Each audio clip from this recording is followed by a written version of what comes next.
Тэгэхээр агарын чанар шалгач төхөөрөмж энэ хайрцан дотор хийх туршилт маань ерөөхдөө эхний шатны нөрөөд өндөрлж байна.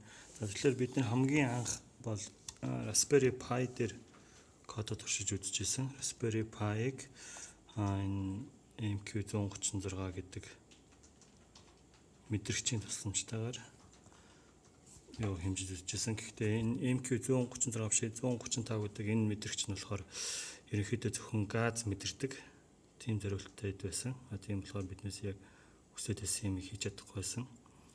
Тэгээд үүний дараагаар бид нэлээд судалсны үндсэн дээр хит хитийн сенсоруудыг хэрэгтэй болохыг мэдж авсан. За тэгэхээр ямар сенсорууд хэрэг болсон бэ гэхээр юун төрөө энэ температур болон чигшил мэдэрдэг DH11 гэдэг энэ модулийг хэрэгтэй болсон. Гэхдээ энэ нь болохоор явцын дунд бас хэрэггүй болсон байгаа. Яг тэгэхээр энэ модуль маань хасах температурт ажиллаж чадахгүй. Тэгээд ерөнхийдөө хасах температурт ажиллаж чадахгүй гэсэн сул талтай. Тэгээд бид нэр болохоор энэ DHT22 гэдэг энэ модулийг хэрэглэх болсон. За тэгээд түүнээс гадна одоо ингээд дотор нарах юм бол энэ дотор маань озон хэмжигч тэр байж байна. Энэ болохоор CO2 болоо хэмжигч байгаа. Сульфид хэмжигч байж байгаа. Тэгээд энэ дээр болохоор энэ жижигхэн байгаа энэ нэг сенсор болохоор маш олон төрлийн мэд зэрэг хэмждэг байж байгаа. Одоо та бүхэн харагдаж байгаа бол CO болон NH3, NO2 зэрэг бүгдийг хэмждэг. За тэгээд энэ хүн модуль маань дотор талтай хамгийн гол зүйл бол шинэюгийн тоосон цар буюу PM хэмжих төхөөрөмжөнд багтсан байна. За тэгээд бид нэмэлтээр энэ сенсийг байрлуулж гисэн байгаа. Сенсийг одоохондоо ажиллуулаагүй байна. За сенс нь ямар үүрэгтэй юм гэхэл энэ дотор орж ирж байгаа агаарыг тогтмол одоо урсгалтай байлгаж хэмжилтийг зөв гаргахад зориулагдсан байж байгаа. За тэгээд нэмэлтээр бид тавьсан юмуд гэх юм бол дэлгэцийг тавьсан байгаа. Дэлгэцний даваа тал нэг юм бол ердөө мэдээллийг тухай бүрд нь одоо харж байхад зориулсан. Гэхдээ бид яг одоогийн байдлаар бол датагаа консолоор бас харж болно USB-гээр. Одоохондоо болох юм бол бид мэдээлэл интернет рүү хуулж чаддаг, болгож чадаагүй байж байгаа. Тэрний тулд бид өшөө нэмэлт ажлууд хийгдэх шаардлагатай байгаа. За тэгэхээр ерөнхий одоо мод төхөөрөмж маань нэмэр гаргаж байна. За тэгээд бид цаад одоо эхний ээлжинд бид Raspberry Pi дээр хийж үзчихсэн бол энэний маань үнэн нь өөр асар өндөр үнэтэй буюу ойролцоогоо $50 байдаг болохоор энэ хэрэггүй юм байна гэж үзээд Arduino одоо мөнх цолын маань өгсөн Arduino болон Arduino Nano тэгээд энэ гурван ийм төхөөрөмжүүд байж байгаа. Энэ болохоор Omega гэдэг төхөөрөмж. За энэ болохоор ямар учиртай юм бэ гэхээр энэ Omega гэдэг төхөөрөмж маань ерөөсөө аналог порт байхгүй болохоор биднээс ямар ч сенсор хүлээж авч чадахгүй. Тэрнээс гадна бид аналог порт байхгүй болохоор энэ тусдаа чипсет хэрэглэх шаардлагатай болсон. За чипсетийг манай одоо энэ MCP 3008 гэдэг дижиталыг аналог болгож хөрвүүлдэг нийтдээ 6 пинийг аналог болгож одоо 6 аналог сигналыг дижитал болгож хөрвүүлээд одоо энэ болон Raspberry Pi дээр унших боломжийг олгодог энэ хүү чипийг одоо Германаас үлцэн маань явуулсан байгаа. Одоохондоо энийг бол бид хэрэглэегүй байна. Гэхдээ явандаа бол хэрэглэх нь тодорхой болсон байгаа. Тэрнийг явандаа хэлнэ. За тэгэхээр энэ төхөөрөмж маань тэгээд ерөөхдөө хэрэггүй болсон. Ямар ч аналог байхгүй. Гэхдээ энийг давуу тал нь өөрөө Wi-Fi-тай болохоор ерөөхдөө Wi-Fi-аар харьцаж ажиллахад амархан. Тэгээ програмчилж болдог давуу талтай байна. Тэгэнгүүт бидний дараагийн сонгосон төхөөрөмж маань бол Arduino. Гэхдээ Arduino маань өөрөө олон аналог пинтэй одоо харж байгаа аналог пинтэй дижитал пинүүдтэй боловч хэмжээ нь том. Тэгээд ерөөхдөө жоохон нүсэр болох гэдээсээ учраас бид Arduino Nano дээр хийрүүлсэн. Гэхдээ энэ Nano-г ашиглах боломжгүй болсон. Яг тэгэхээр энэ Nano маань өөрөө USB холболт байхгүй заавалчгүй нэмэлт модуль ашиглах хэрэгтэй болдог. Тэгэхээр энэ бас нэг 10 эдэн мянга, энэ бас 10 нийтдээ 20 эдэн мянга болчихж байгаа болохоор энэнийг ашиглах шаардлагагүй болчихж байгаа. Гэхдээ ерөнхийдөө бол энийг ашиглаж болохын үед бол болно. Гэхдээ заавалчгүй одоо USB TGL өгөхөөс болоод нэлийн асуудал гарна. Гэхдээ бас RAW буюу хувьсах хүчлээр цэнд тижээж болно. Гэхдээ энийг тижээхийн тулд зайлшгүй одоо иймэрхүү модуль хэрэглэх болж байгаа. Энэ модуль маань яадаг вэ гэхээр гаднаас орж ирж байгаа тижээлийг 5 болон 3 вольт болгож хувиргаад тэгээд энэнийг тижээх боломжийг олгоно гэсэн. За тэгэхээр энэний оронд биднээс хамгийн сүүлд одоо хэрэглэхээр шийдсэн модуль маань болохоор хавтан маань болохоор энэ Arduino-гийн одоо харагдаж байгаа бол яаж байгаа Arduino-гийн энэ жижигхэн микро гэдэг хөлбөр. Энэ нь ямар давуу талтай вэ гэхээр өөртөө USB порттой болохоор нэмэлт одоо ийм порт авах шаардлага, ийм модуль авах шаардлагагүйгээр шууд компьютертэй харьцаж ажиллана. Дээрээс нь тижээл авчна. Тэнгүүд авсан тижээлэрийг бид нэр энэ дээр хуваагаад энд бол дан 5 вольт орж ирсэн байж байгаа. Тэгээ бүх сенсорууд руу ингээд тараагаад өчөж байгаа.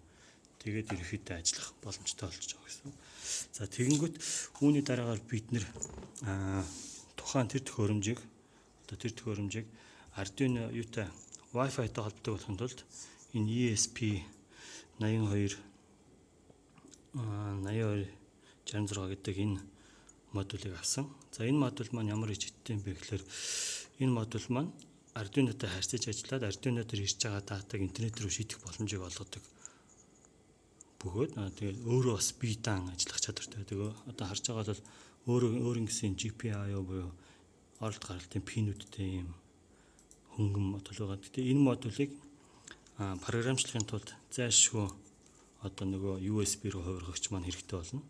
Тэгээд програмчлж чадах юм бол энэ модулийг нөгөө аналогийг дижиталыг аналог болгож хувиргадаг модультай холбоод энэ өөрөө болох юм бол ганцхан аналог порттой дээр харагдаж байгаа. Ганцхан аналог порт болохоор нэгхэн юм үлээж авч чадна. Маш олон дижитал порттой болохоор энэ дээр үнийг ашиглаад бид нэр энэтэй холбоод тэгээд энийг дангаар нь одоо ашиглаж байгаа Arduino-гийн хооронд ашиглах бүрэн боломжтой болж байгаа. Гэхдээ энийг дангаар нь ашиглахын тулд заавалшгүй тижээлийн блок одоо тижээлийн модуль хэрэгтэй болно. Тэрнээс гадна програмчлахын тулд энэ модуль хэрэгтэй болно. Гэхдээ энэ гурыг нийлүүлээд энийгээ програмчлангуудаа энд орж ирсэн тижээлийг одоо энэ дээр тижээл авсныгаа энийгээ тижээгээд энэ дээрээс гадна босод модулуудад тижээх юм бол энэний зардал нь илүү хэнд болохоос гадна интернет холбогдох боломжтой болох тийм магадлалтай байгаа. Одоогийн байдлаар бол энэ модулийг Arduino микротой холбох боломжгүй байт юм билээ. Ягаад гэвэл Arduino микро маань одоо Arduino Nano маань юу байхгүй. Өөрийн гэсэн одоо serial port байхгүй бол serial port USB port илүү USB port байхгүй. Тэгээ software serial port нь болохоор энийг ажилуулж чадахгүй. Тэгээ тижээл нь хүрдэг юм байлээ. Тэгэнгүүт энийг хэрвээ Arduino-тэй нийлүүлж ажиллахыг хүсэх юм бол зайлшгүй нэмэлт тижээл хэрэг болно. Нэмэлт тижээл хэрэг болно гэж чинь энэ маань зайлшгүй эргээд хэрэг болно. Энэ хэрэг болохоор чинь одоо хэрвээ Wi-Fi-тай холбох юм бол энэ тэгээд Arduino тэгээд энэ 3 нийлжээж одоо энэ бүх сенсорыг ажилуулах шаардлагатай болох боловч бид нэр буцаагаад зөвхөн энэ хоёрыг нийлүүлээд тэгээ програмчлах үедээ энийг одоо USB-г ашиглаад энэ дээр ерөнхийдөө дараагийн одоо air quality index буюу агаар энэ чанар шалгач одоо шил маань ажиллах болно. За тэгэхээр одоогийн байдлаар агаарын чанар шалгач маань юу шалгаж байна гэхээр баг зэрэг асуудал байгаа. Ягаад гэвэл одоо энэ азон шалгагч гэдэг энэ нөхөр маань өөрөө 5 биш 6 вольтоор ажилладаг. Гэтэл USB-нээс ирж байгаа тижээл маань 5-аас илүү гарч чадахгүй. Тэгэнгүүт одоо энийг бид нэр тижээж чадахгүй болж байгаа. Тэгэнгүүт энэ азоныг шалгах шаардлага боломжгүй болчихно. Азон шалгаж чадахгүй болохоор ерөнхий томьёонд маань одоо орч чадахгүй болоод би яг агаарын чанарын индексийг гаргаж чадахгүй болчихж байгаа гэсэн. Тэгэхээр тэр асуудлыг дараагийн ээлжинд шийдэх шаардлагатай болно. За бусад одоо датануудыг энэ дээр хүлээж авч байгаа. За яг одоо энэ агаарын чанар шалгадаг тухайн цаад төхөөрөмж маань дижитал төхөөрөмж болохоор 30 секундын турш одоо ирж байгаа датаг цуглуулад тэр цугларсан датаны одоо дээш доошоо хувирж байгаа тэр хувирлаас нь цаад одоо датаныхаа юуныхаа одоо агаараа нэвтрлийг үздэг. Агарын тоосчлыг үздэг байгаа. Тэгээ тоосчлыг үзэхдээ болохоор тэр дээрээс доошоо гэрэл тусгасан гэрэл дээр хугарсан ойлтоор нэмждэг юм билээ. Тэгэхээр одоогийн байдлаар сая харсан баг PM 10% болохоор манай дээр 0 заагаад байгаа. Энэ одоо өрөөнд дотор 0 заагаад байгаа. Тэгээд 2-5% болохоор маш юм өсрэлттэй байгаа. Тэгэхээр энэ өсрэлтийг яаж арилгадаг вэ гэхээр цаад интернет зааснаар болох юм бол 5 минутын дунджийг аваад тэгээд асан дунджаараа ерөөхдөө хэмжилт хийж үздэг юм байлээ. Тэрнээс гадна одоо энэ төхөөрөмж маань шууд цэвэр утгын одоо цаад сенсоруудаас хүлээж авч байгаа. За тэгэхээр тэр сенсоруудаас хүлээж авч байгаа цэвэр утгыг энэ дээр шууд хэвлж харж байгаа. Одоо 30 секунд хүлээсний дараа л утганаар за одоо энэ дээр болох юм бол хоёулаа 0 заасан байж байна. Энэ одоо сенсор маань өөрийнх нь чадамжны. За энэ одоо бүтээлийн элементүүдийг зааж байна. За ингээд чигшил болон температурыг заасан байж байна. Гадаа бид нэр хүүтэнд ажиллуулж үзсэн. Хангалттай удаан ажиллаж болж байсан. За тэгээд ерөнхийдөө болох юм бол ийм байна. Өөр төрөл бүрийн асуух юм байвал тэгээд видеоны доош тавьд юм уу? Тэгээд видеоныхон доор бид нэр ашигласан бүтээгдэхүүний жагсаалт тэгээд одоо бусад шаардлагатай болсон одоо мөн их код бүгдийг нь байршуулчихна. За тэгээд энэ дээрээс үндэслээ та бүхэн өөрөө өөрсдийнхээ агарын чанар шалгач шилийг хийх боломжтой болно. За тэгээд дараагийн ээлжинд бид нэр болох дараагийн зорилт маань энэ нөхрийг ашиглаад интернетэд датагаа байршуулдаг тийм төхөөрөмжийг хийн. За тэрнээс өмнө хийх наадлын зорилго маань гэх юм бол энэ дээр ирж байгаа энэ датаг одоогийн байдлаар бол компьютер руу хатгалаад байгаа болохоор ямар ч утга байхгүй. Тэгэхээр энэ дээр ирж байгаа датаг бид нар SD карт руу юм уу эсвэл USB руу хуулдаг болгох гэж оролдоно. Тэгэхээр бас дахиад нэмэлт зардлууд гарах байх.